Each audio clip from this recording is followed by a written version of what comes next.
بسم اللہ الرحمن الرحیم۔ پاکستان لا الہ الا اللہ محمد الرسول اللہ کے نام پر معرض وجود میں آیا، لیکن بدقسمتی سے جس دن سے یہ ملک پاکستان معرض وجود میں آیا، اس دن سے لے کر تا ہنوز آج تک کلمہ طیبہ کے تقاضے کے مطابق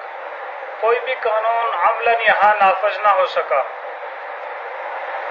چند دن قبل شریعت کورٹ نے سودی نظام جو نجس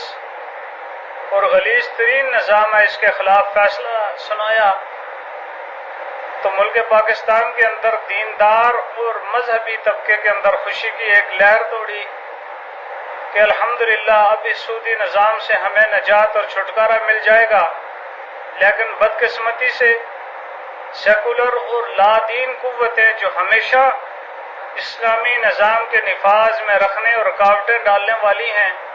وہ اپنی اس کوشش کے اندر کامیاب ہوتی ہوئی نظر آ رہی ہیں، اور ملک پاکستان کے اندر عوام کے سرمایے سے چلنے والے bank, national bank, MCB bank, Habib bank اور چند جو مشہور و معروف بینک ہیں، انہوں نے اس فیصلے کے خلاف سپریم کورٹ میں پٹیشن دائر کر کے امت مسلمہ کے جذبات کے ساتھ ایک مرتبہ پھر گناونا مذاق کیا ہے، اور اس سودی نظام سے ہم نجات حاصل کرنے والے تھے، لیکن اس نجات سے اب چھٹکارا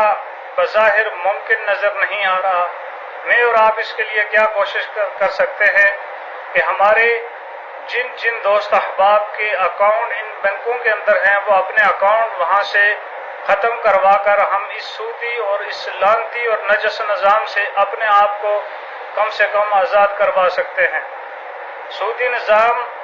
اللہ اور اس کے رسول کے ساتھ کھلم کھلا اعلان جنگ ہے۔ اللہ تعالیٰ نے فرمایا کہ فَأْذَنُوا بِحَرْبٍ مِّنَ اللَّهِ وَرَسُولِهِ کہ جو شخص سودی نظام کے تحت اپنی زندگی گزارتا ہے یا سودی معاملات کے اندر مبتلا ہوتا ہے یا سودی کاروبار کرتا ہے، تو وہ اللہ اور اس کے رسول سے کھلم کھلا اعلان جنگ کرتا ہے۔ اس وقت ملک پاکستان معاشی طور پر انتہائی کمزور ہے، اور اس کمزوری کا جو بنیادی سبب ہے وہ یہی سودی نظام کا نفاذ ہے۔ اگر اس سودی نظام سے چھٹکارا حاصل کر لیا جائے اور کوئی متبادل کے طور پر اسلامی معاشی نظام متعارف کروایا جائے اور حکومت پاکستان اس نظام کے نفاذ کے لیے مخلص ہو کر محنت کرے، تو انشاءاللہ العزیز اس ملک کو قرضوں سے بھی نجات مل جائے گی، اور ہر ایک پاکستانی یہاں خوشحالی سے زندگی گزار سکتا ہے۔ اللہ تعالیٰ سمجھ کی اور عمل کی توفیق عطا فرمائے۔